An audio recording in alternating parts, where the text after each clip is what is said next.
in Christian dogma, they tend to be closed-minded in other areas as well, because everything's interrelated. If there's any aspect in which the word ridiculous can be applied, it lies in your subtle attempt to provide an aura of complete mastery of a subject matter, of the complete mastery of the subject matter through quick evasion.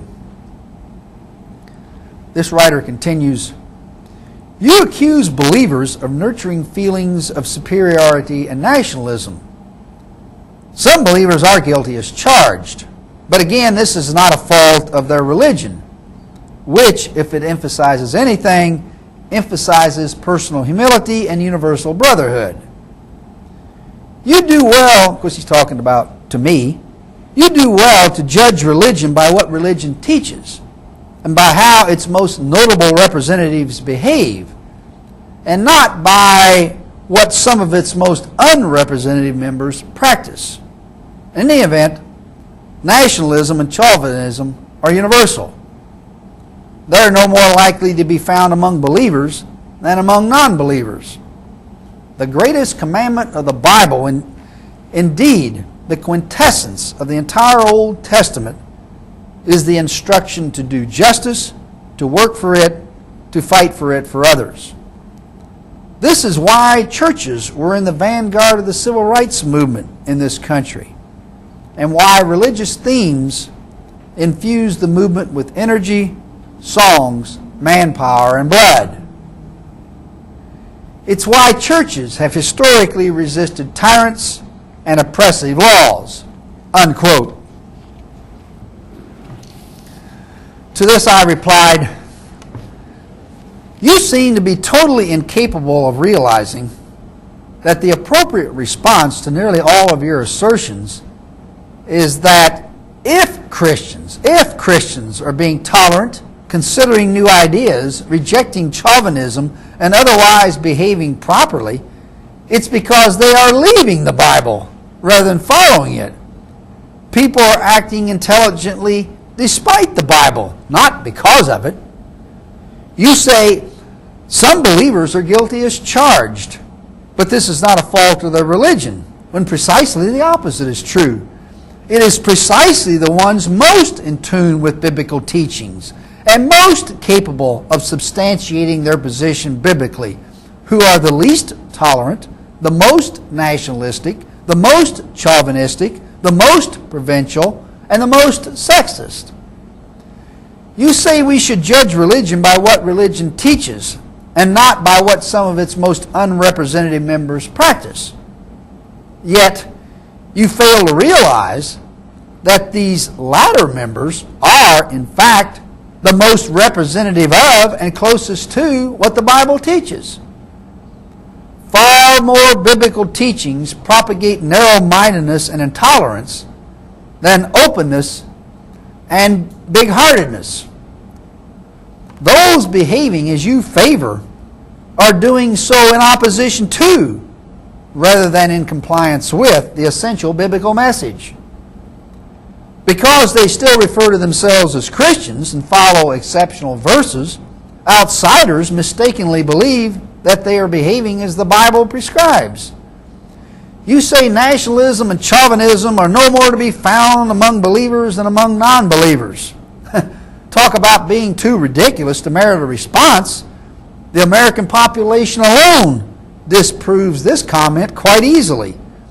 The most nationalistic, chauvinistic, racist, and sexist elements are found among those most convinced the Bible is the inerrant word of a supreme being. The greater their attachment to the Bible, the less their attachment to other people. This can be attributed to the fact that in both quantity and quality, the number of biblical verses pulling men apart is far greater than the number pulling men together.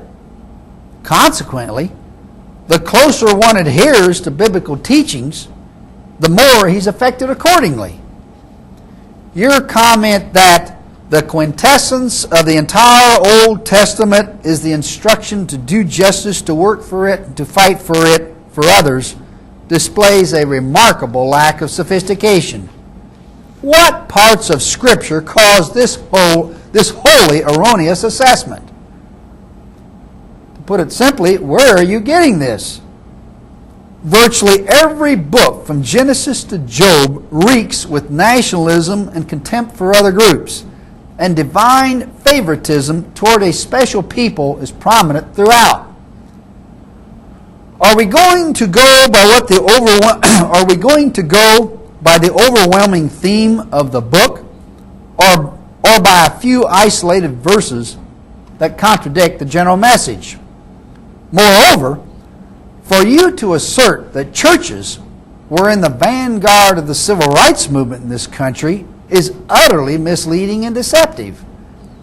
Although a few churches and denominations in the liberal wing of Christianity struggled for civil rights, they are by no means the majority or representative of Christianity as a whole. In fact, for every minister participating in the civil rights movement, scores of others were expounding on the evils of integration and racial equality. That's also true in regards to the struggle for sexual equality. And as far as your comment that churches have historically resisted tyrants and oppressive laws is concerned, that probably exhibits the most abysmal ignorance of all. Throughout the last 2,000 years, Christian leaders have worked relentlessly with the most tyrannical rulers imaginable, and have received incredible amounts of ideological, political, and financial assistance in the process. The record of the Catholic Church in this is especially bad in this regard. And let's don't forget the scriptural assistance given by Billy Graham and Jerry Falwell to Nixon during the Vietnam War era. That certainly comes readily to mind. That completes our presentation, and please join us later for the 91st edition of Biblical Errancy Commentary, when we'll continue showing why the Bible is nothing more than the flawed composition of some fallible human beings. Thank you for listening.